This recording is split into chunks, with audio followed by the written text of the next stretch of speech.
MSP की बात पर किसानों को भड़काया। अभागा किसान होगा जो अपनी लहलहाती फसल को छोड़कर अब बॉर्डर पर जाकर के धरना और प्रदर्शन करे। ये सब बहरूपिये हैं, ये सब खरीदे गए एजेंट हैं। ये खाने और खाने देने की सिस्टम जो मोदी जी ने खत्म किया है, इसीलिए बिलबिला रहे हैं। सचमुच में वो किसान नहीं, वो आढ़ातिये हैं।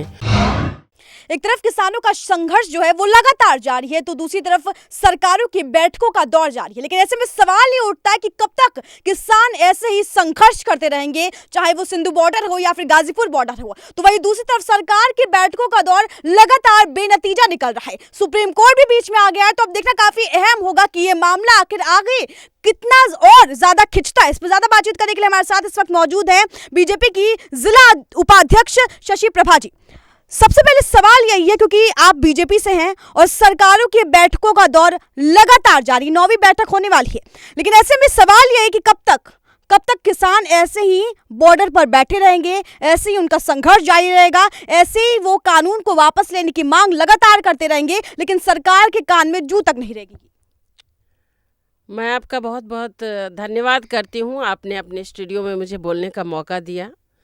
आज कृषि कानून पर मुझे भी बहस का मौका मिला। मैं बहुत दिन से सोच रही थी कि इस सब्जेक्ट को जल्द से जल्द मैं अपने जो अंदर मेरे चल रहा है कि हाँ क्या हो रहा है और क्यों ये विरोध कर रहे हैं, मैं जाकर बोलूं। इसके लिए मैं धन्यवाद करती हूँ। मैं कहना चाहूँगी कि ये जो किसान बैठे हुए हैं धरने पर, मैं आ रही थी देहरादून से, मैंने देखा लग्जरी रूम की तरह उन्होंने टेंट बना रखा है, वहाँ हीटर लगे हुए हैं, वहाँ पर लंगर चल रहा है, जनरेटर की व्यवस्था है ताकि लाइट जाएगी तो जनरेटर से हीटर चलेगा। और सचमुच में वो किसान नहीं, वो आढ़ातिये हैं, जो एक तरह से बिचौलिए हैं, जो मंडी में सस्ते दामों पर किसानों से फसल खरीद कर और जा कर के भंडारण करते थे, कोल्ड स्टोरेज करते थे और बाद में महंगे दरों पर बेचते थे। वो किसान नहीं है, मैं साफ साफ कहती हूँ, किसान नहीं है। आप अगर, और मैं तो आपको ही नहीं, मैं और जगह भी बोली हूँ कि अगर सत्यता देखना है तो उस जगह जा कर के 24 आवर्स रहे कोई और उसको ऑब्जर्व करे, क्या वो सचमुच किसान है। कांग्रेस जाकर रह तो रही है सर मैम वहाँ पे, और ये भी है कि सरकार कब तक अपने आप को ऐसे ही बचाती रहेगी। ये कह के कि वहाँ किसान नहीं है, वहाँ कोई और है, वहाँ किसी संगठन के लोग हैं, किसी पार्टी के लोग हैं, वहाँ किसान नहीं, कब तक सरकार को अपने आप को ऐसे बचाती रहेगी। सरकार बचा नहीं रही है, सरकार ने तो कानून बना दिया। सरकार ने कानून बनाने का काम आज ही नहीं किया। जब एनआरसी बना था, एनआरसी लागू हुआ था, जब 370 हटे थे, ऐसे ही ये बिलबिलाए थे, आपको पता होगा। और 370 हटने के बाद कश्मीर में आज अमन चैन से कुछ लोग ऐसे सामने आए हैं। आपने देखा होगा कि अभी चुनाव में भी नतीजे आपने देखे होंगे कि भारतीय जनता पार्टी के पक्ष में आए हैं। वो जनता ही है जो भारतीय जनता पार्टी को लाइक करते हैं। मैं ये नहीं कह रही हूँ कि सरकार पहल नहीं कर रही है, सरकार बातचीत नहीं कर रही है, सरकार लगातार बातचीत कर रही है किसानों से, लेकिन किसानों के हित में जो कानून बना है हम वापस नहीं लेंगे, कभी नहीं लेंगे। ये सुप्रीम कोर्ट के हाथ में गया है। और मैं मज़े की बात यह है कि सुप्रीम कोर्ट ने जो 4 सदस्यीय कमेटी बनाई है, आज जो किसान के प्रमुख कहे जाते हैं वो कहते हैं कि मैं इन सदस्य से कोई बातचीत नहीं करना चाहता हूं, मैं इससे अलग रखना चाहता हूं अपने आप को। तो जो सुप्रीम कोर्ट को भी अपने ताखे पर रख दिया और पार्टी को भी समझकर राजी नहीं है, नियम कानून कायदे को राजी नहीं है समझ करके, तो उनको क्या करना, उनका क्या सुनना। और सरकार के कान पर जूं नहीं रेंगने वाली बात जो आपने कही है, सरकार के कान पर जरूर जूं रेंगती है, क्योंकि जो साधक, जो तपस्वी दिन रात तपस्या करके अपनी शक्ति, अपनी सारा कुछ नरेंद्र मोदी जी ने देश के नाम समर्पित किया है, उन किसानों को लगान जैसी समस्या जो कांग्रेस के राज्य में था, क्या उस मंडी सिस्टम में अभी भी लगान जैसी समस्या होनी चाहिए?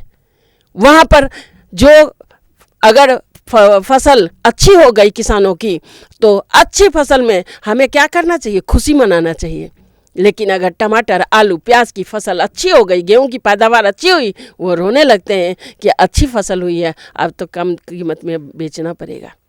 आपने कांग्रेस की बात की। कांग्रेस का जब काल था, शासनकाल था, तो उस वक्त ये कहा गया कि उनके जो मैनिफेस्टो था उसमें ये थे, उसमें तीनों कानून को लागू करने की बात थी, लेकिन उस समय बीजेपी ने इस चीज का विरोध किया था। लेकिन आज खुद बीजेपी, आज खुद सरकार ने ही इस चीज, तीनों कानून को लाई है और आज कांग्रेस जो है वो इसका विरोध कर रही है। क्या कहा जाए? मैं तो ये सबसे पहले आपको, मुझे हंसी आती है इस बात की, सबसे पहले मैं आज आपको ही पूछना चाहती हूँ और कहना चाहती हूँ कि जब कांग्रेस के मैनिफेस्टो में ये तीनों कानून थे और जब अब लागू हुए हैं तो इसको तो विरोध नहीं करना चाहिए ना। आपने सपना देखा कि मुझे उड़ान भरना है आकाश का और आकाश में उड़ने के लिए पंख लगा दिया गया, तो आपको खुशी मनाना चाहिए कि विरोध करना चाहिए? आपको खुशी मनाना चाहिए ना, विरोध क्यों? हर कानून का विरोध कांग्रेस और इतर पार्टी, जो भारतीय जनता पार्टी के अलावा पार्टी है, सब मिलकर विरोध करती है, क्योंकि ये सत्ता से बाहर है। ये खाने और खाने देने की सिस्टम जो मोदी जी ने खत्म किया है, इसीलिए बिलबिला रहे हैं ये, और कुछ नहीं है। इनका एक ही सिस्टम है, खाओ और खाने दो। मोदी जी का सिस्टम ये है, न खाएंगे न खाने देंगे।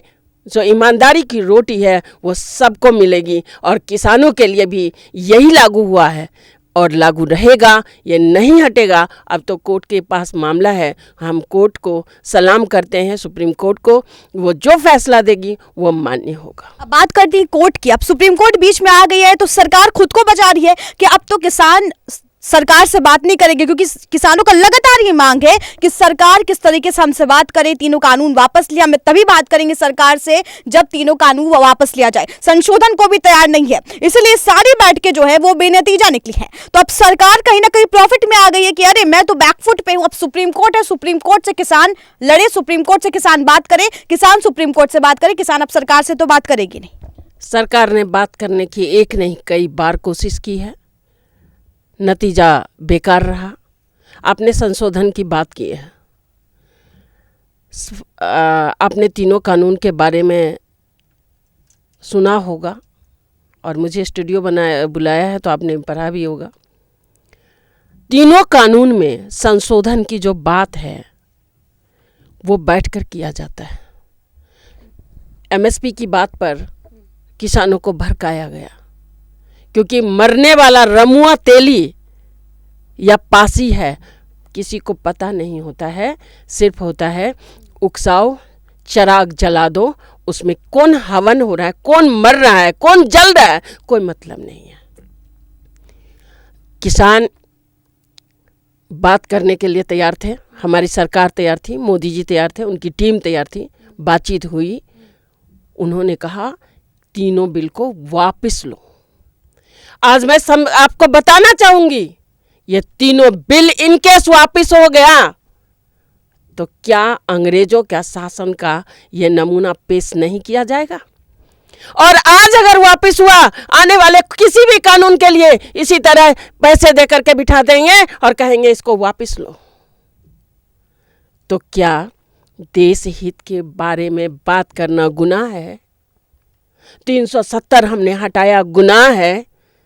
एनआरसी हमने लागू किया, रोहिंग्या मुसलमानों को देश से बाहर खदेड़ने का काम किया, क्योंकि हमारे पास अगर 5 रोटी है और हम 5 भाई हैं, उसमें से 1 रोटी हम किसी दूसरे कंट्री के लोगों को नहीं दे सकते। मैम, गुनाह तो ये भी है क्योंकि हमारे देश में जय जवान जय किसान बोला जाता है। जो बीजेपी बोलती है जय जवान जय किसान, जिस किसान के नारे के साथ बीजेपी वोट मांगने जाती है, उसी किसान की बात आज नहीं सुनी जा रही है, बल्कि बीजेपी की तरफ से ये बयान आता है, जो नेताओं का बयान आता है कि ये खालिस्तान है, ये किसान नहीं खालिस्तान है। खालिस्तान क्यों कहा गया और किसने कहा मुझे नहीं पता। कोई व्यक्ति का अपना व्यूज हो सकता है, कोई व्यक्ति अपना, बीजेपी का ही नेता था मैं, हाँ बोल सकते हैं, सबके अपने पर्सनल ओपिनियन होते हैं, बोले होंगे। लेकिन मैं एक बात कहना चाहूँगी आपको, जब कानून गलत ही नहीं है, जब कानून गलत है ही नहीं तो संशोधन क्यों, बातचीत क्यों, उसको हटाने का सिस्टम क्यों बनाया जा रहा है? अगर तीनों कानून को देखा जाए तो फर्स्ट कि मंडी सिस्टम खत्म करने की बात की गई है, ऐसा कौन कह रहा है? कांग्रेसी। ऐसा कौन कह रहा है? आम आदमी पार्टी। ऐसा कौन कह रहा है? तृणमूल पार्टी। जो भी है, मंडी सिस्टम अभी भी है और रहेगी। आप किसानों के अपने इच्छा पर निर्भर है, वो मंडी में बेचते हैं या मंडी से बाहर। अगर मंडी में 3 रुपये किलो मिलता है, अगर मंडी के बाहर 5 रुपये किलो बिकता है उनका, तो उनके ऊपर निर्भर करता है कि वो मंडी में बेचते हैं या मंडी से बाहर बेचते हैं। सवाल तो यही है कि आखिर खतरा इस तीनों कानून से ऐसा क्या है कि इतने दिन से ये प्रदर्शन जारी है, इतने दिन से किसान बैठे हुए हैं? ऐसा क्या खतरा है? बीजेपी जिस तरीके से सरकार लाई है ये तीनों कानून, क्या खतरा ऐसा है? क्या वो किसान के पक्ष में नहीं है? क्या वो किसान को प्रॉफिट नहीं देगा? तीनों कानून से किसानों को प्रॉफिट है। तीनों कानून जो बने हैं वो किसानों के हित के लिए बने हैं। जो आप कहेंगी कि मंडी सिस्टम ख़त्म हो गया है, मैंने अभी बताया आपको, मंडी सिस्टम ख़त्म नहीं हुआ है। किसानों को कोई भी हानि नहीं है।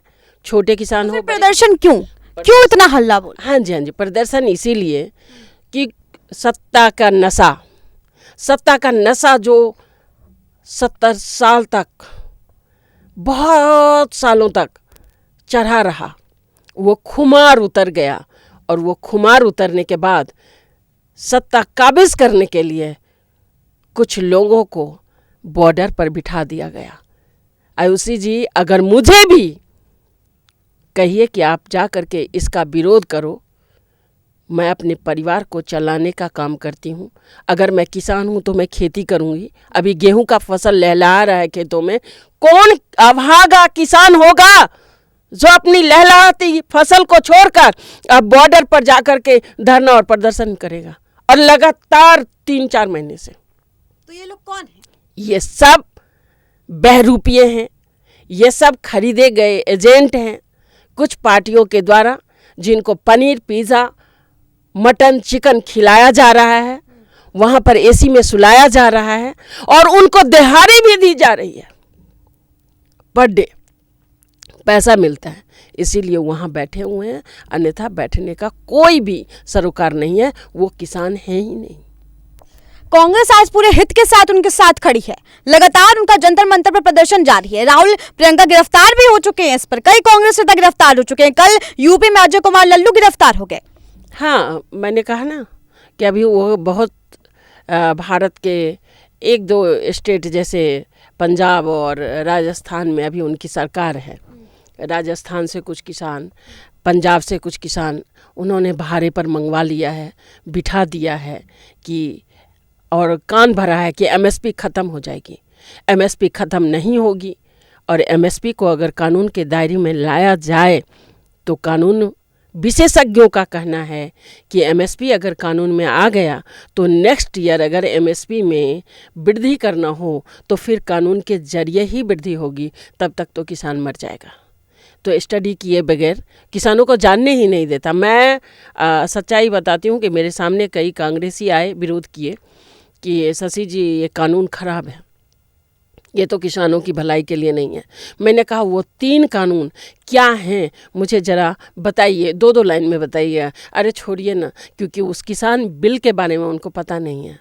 सिर्फ ये पता है कि बीजेपी को किसी तरह नीचा दिखाना, सत्ता से हटाना, मैं सत्ता पर बैठूं, खाऊं और खाने दे की नीति चलाऊं। लेकिन मैं कहती हूँ आज देश की जनता, देश का आवाम हमारे साथ है, समर्थन है। आप देखती होंगी चुनाव के नतीजे आपके सामने हैं।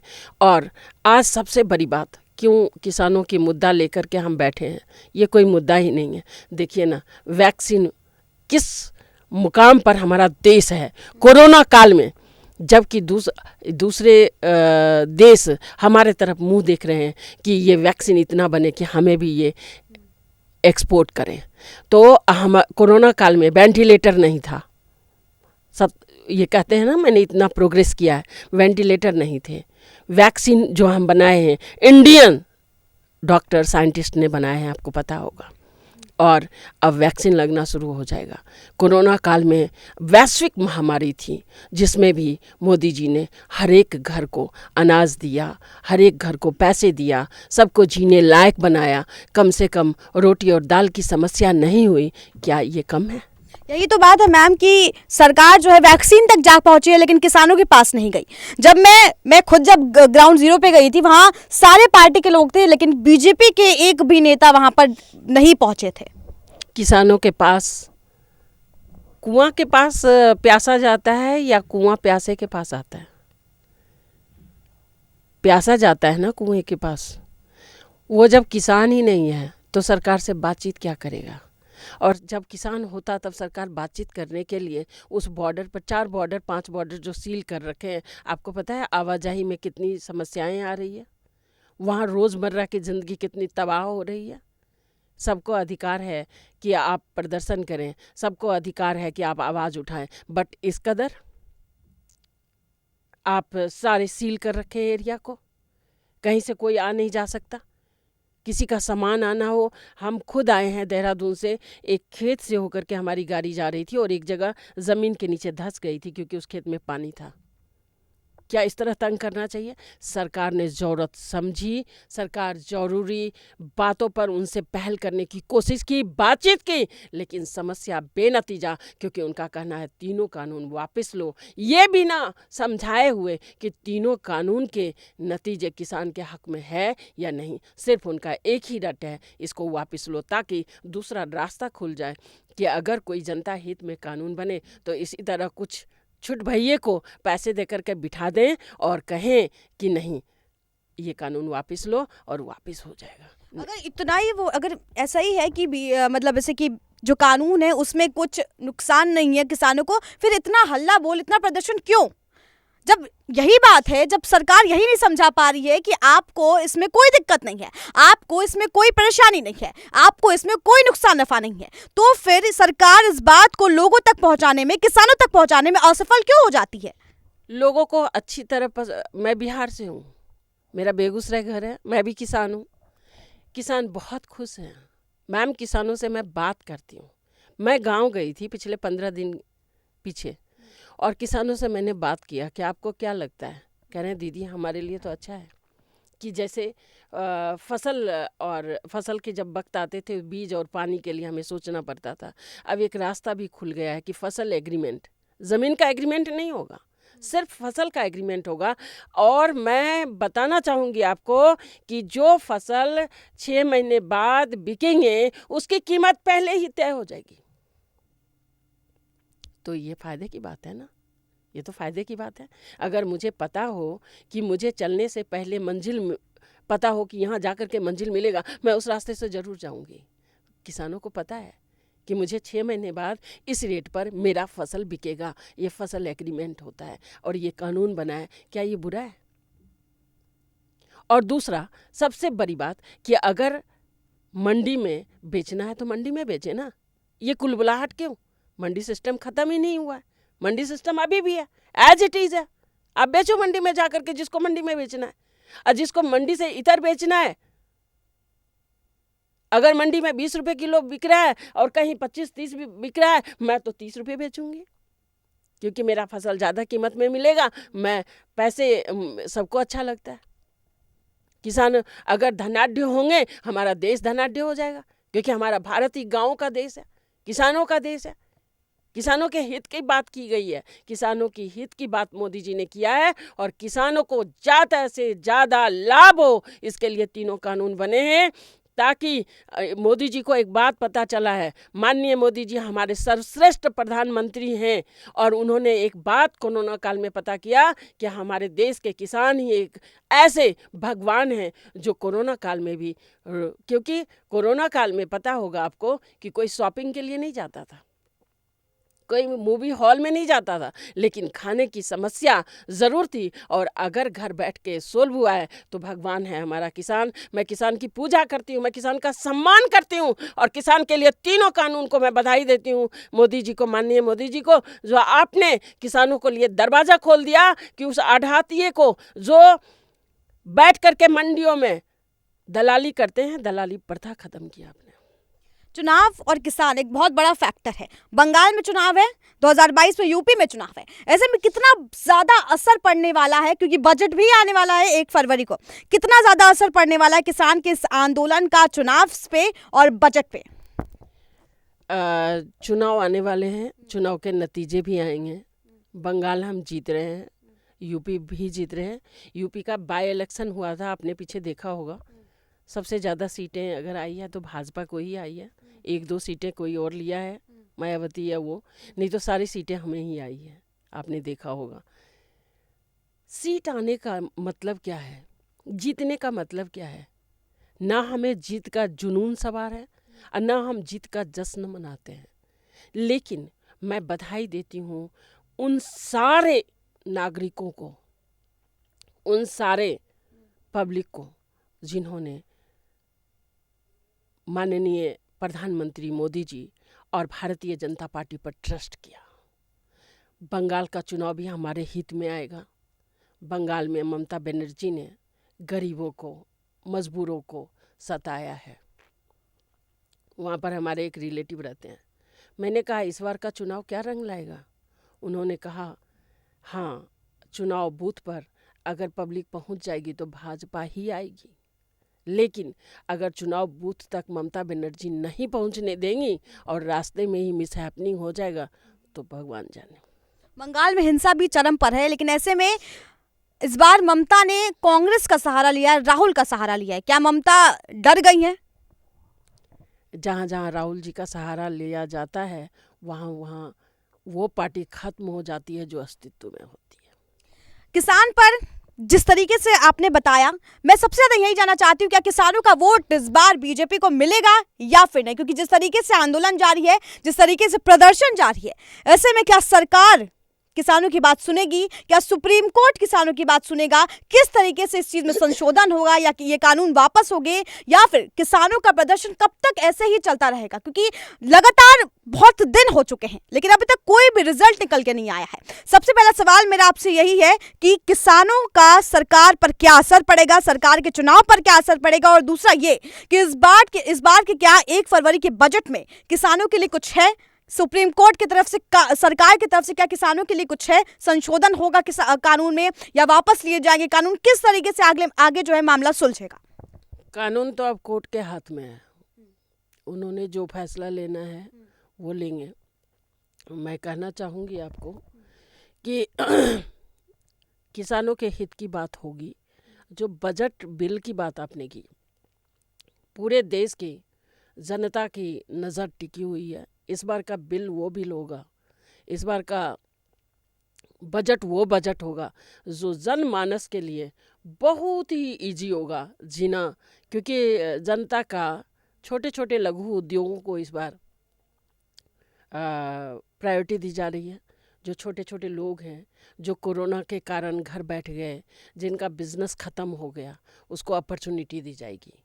और मुझे लगता है मोदी जी, अभी तो बजट आई नहीं है, मुझे नहीं पता क्योंकि ये सरकार का काम है, लेकिन मुझे लगता है कि सरकार ये कानून ऐसा बनाएगी, ये बजट ऐसा आएगा कि सब के लिए एक नए द्वार खुलेंगे और सब बहुत अमन चैन से जीने लायक रहेगा, सबको रोजगार मिलेगा। पेपरलेस बजट ये बोला गया है जी हाँ हाँ, सबको बहुत अच्छा अवसर मिलेगा।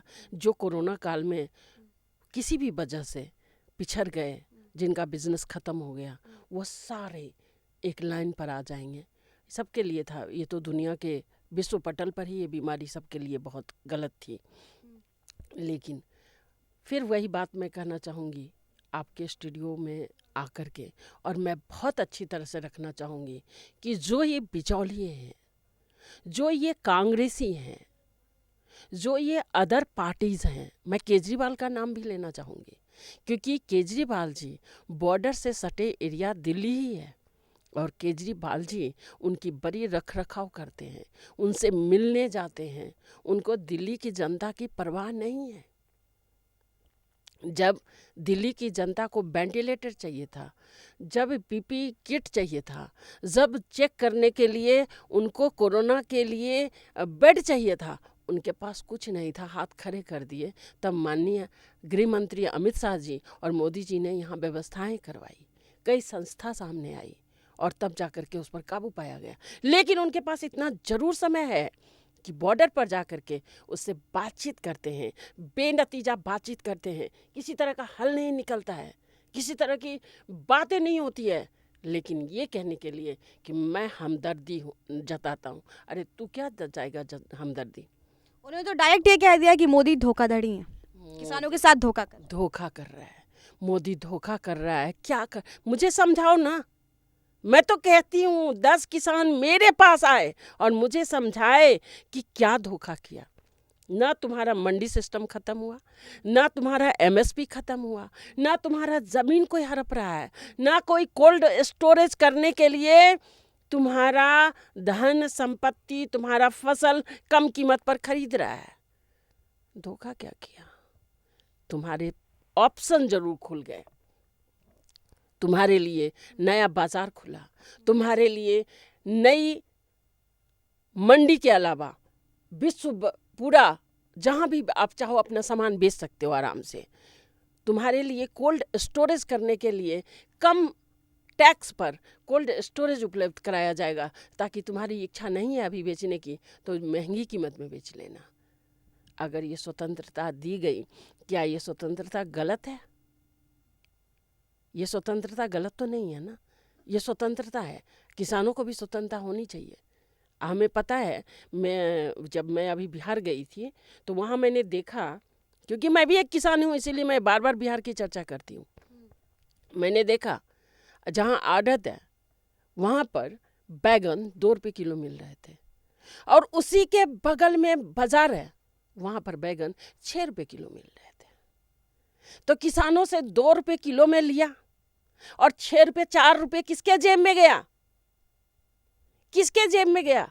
उस बिचौलिए के जेब में गया। अब कह रहा है हमारी सरकार ने कानून बनाई है, आप 6 रुपये बेचो ना। आप क्यों बाध्य हो मंडियों में बेचने के लिए? आप बेचो, आपका खुला मार्केट है, पूरा भारत पड़ा हुआ है, जहां मर्जी है वहां सामान बेच सकते हो, एक राज्य से दूसरे राज्य में बेच सकते हो। क्या ये कानून गलत है? अगर गलत कह रहा है कोई तो वो व्यक्ति है, मैं फिर कहना चाहूँगी, वही व्यक्ति है जो सत्ता लोलुप है, जो सत्ता का नशा जिस पर सवार है बरसों बरस से, वो सत्ता से बाहर है और दोनों भाई बहन नौटंकी करते चलता है।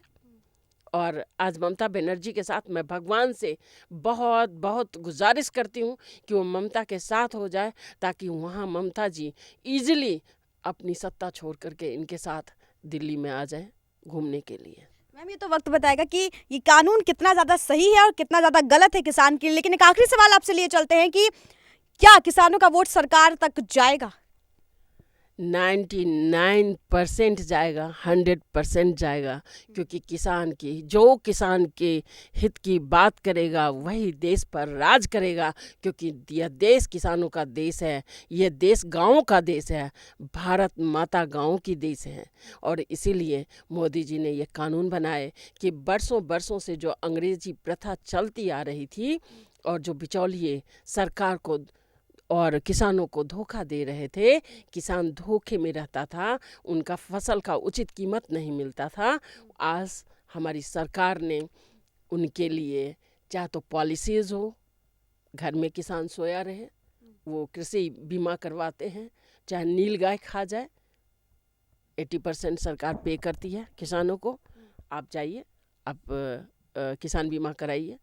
या नीम कोडेड यूरिया की बात हो, इनके राज्य में जब कांग्रेस थे बाहर से यूरिया आती थी, खेत ज़मीन खराब हो जाती थी, मोदी जी ने कहा नहीं, नीम कोडेड यूरिया हो, और ये ऑर्गेनिक यूरिया है जिससे खेतों की पैदावार बढ़ी है और किसानों की पैदावार बढ़ने से खुशहाली आई है। तीसरा, मैं ये कहना चाहूँगी कि उन्होंने जो बनाया है मंडी सिस्टम ख़त्म करने का जो प्रयास किया है, मंडी सिस्टम एज इट इज़ है। अगर मर्जी है कि मैं मंडी में कम दरों पर बेचूं, आप बेचो, लेकिन मैं यही चाहती हूं कि हर इंसान चाहता है मुनाफा, तो मुनाफे के लिए किसान पूरे भारत का बाजार खुला हुआ है, कहीं भी आसानी से बेच सकते हैं। आपका एमएसपी ख़त्म नहीं हुआ है। मैं आपके टीवी चैनलों के माध्यम से आह्वान करती हूँ, मैं बोलती हूँ, मैं आश्वासन देती हूँ, आपकी एमएसपी ख़त्म नहीं हुई है। हाँ, एमएसपी को कानून के दायरे में इसीलिए नहीं लाया गया क्योंकि एमएसपी में अगर बढ़ोतरी होगी, अगर न्यूनतम समर्थन मूल्य बढ़ाया जाएगा तो हर बार कानून का सहारा लिया जाएगा, इसीलिए कानून के दायरे में नहीं लाया गया। तीसरा है फसल एग्रीमेंट। अगर फसल एग्रीमेंट कराना हो, आपके पास पैसे नहीं हो और किसी भी पार्टी को लाना हो उसमें और ला करके अपनी खेत में अच्छी फसल उगाना है, फसल एग्रीमेंट होगा, पहले ही कीमत तय होगी आपके फसल की, तब जा कर के उसमें फसल होगा, चाहे उसका फसल कैसा भी हो, आपकी फसल की कीमत तय होगी। इसीलिए किसानों के हित की बात है मैम, किसी भी कीमत में। ये किसानों के अहित की बात नहीं है।